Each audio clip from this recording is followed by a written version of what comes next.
Nende mwe mwana Ken Mulinge tuisiokethia kauntini ya Masako, gavana wa kaunti ya Masako Mwandu wa Vinyandeti ni waelesya kananu kutumia ilovia sia kaunti ya Masako ndo vailete na kuminukililia milati ila ya mbeiwe ni silikali mbetuku ona kutueka livoti ya Auditor General yithito ndionania kana silikali ya kaunti ya Masako nditumete ilovia ndo vailete gavana wa Vinya elesya kana wende isa kwetekila ilovia itumeke ndo vatailete anena ke kavindani kala eitadhini cha udhaithi kila tatwa iwa kanisani wa AIC Vota kauntini ya Masako. Dan Mongela na Mavoasu. Gavana wa kaunti ya Masako Mwandu wa Vinyandeti nene ava kanisani wa AIC Vota ni wale sekandesa kwetekila silingi onemwe ya silikali ya kaunti ya Masako itumeke undu vatailete ingenda umbola kanano kominyukilile melati ila ambelilo ni silikali mbetoku nikena kukidhikana mbeza siya mwene nthi ni siya tumeka undu vailite kusema kuna miradi gavana aliyokuwa aliwacha, na hiyo miradi tukiangalia hizo ni pesa za serikali ziliwekwa hapo, na ni jukumu yangu kama gavana wa Machakos nijaribu niweze kumalizia hizo miradi, kwa sababu nisipofanya pesa ya serikali pia itaweza kunywa maji.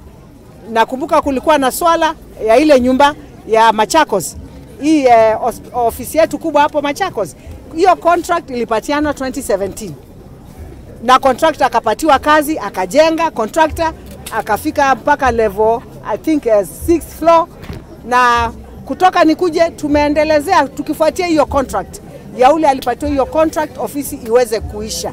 Kwa hivyo mimi kama gavana sahi sina nini jukumu lolote yaweza kwenda kucancel contract ile iliyopatiana, lakini kazi inaendelea hapo na tunawasukuma yule contractor ako hapo amalize hizo maofisi zetu tuweze kwenda kwa hizo maofisi.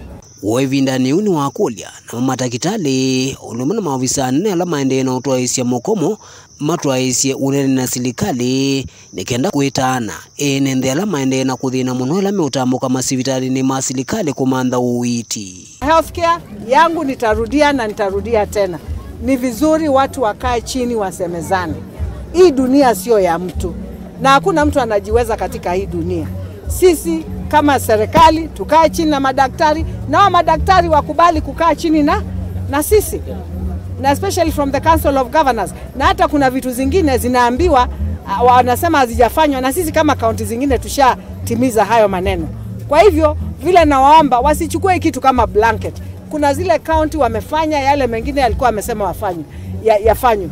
Kwa hivyo mimi ningewaombea tu, I think people should, this is my opinion. Hii ni opinion yangu. Kama madaktari wangu warudi Machakos na wafanyikazi wangu wa hospitali wakuje Machakos, tukae chini sisi kama Machakos tujaribu kutatua shida yetu kama Machakos, lakini watibu watu, kwa sababu najua wakati huu wa mvua pia ni kubaya, kuna magonjwa mengi na watu wetu wanaumia. Kwa hivyo ni vizuri watu kukaa chini kuongea. The doctors wasikuwe na farm stand na yao serikali isikuwe na farm stand. Watu wakuje hapa katikati waongee tuweze kupata solution. Na at the end of the day, whether people have farm stands, at the end of the day, people will have to sit on the table. So why waste time? Instead of wasting time, watu wakae chini tu waongee. Kichathi cha udhaithi kila cha tuigova kanisani wa AIC Vota kauntini ya Masako. Daniela Munkela, Mutungu TV, kumuva kanisani wa AIC Vota kauntini ya Masako.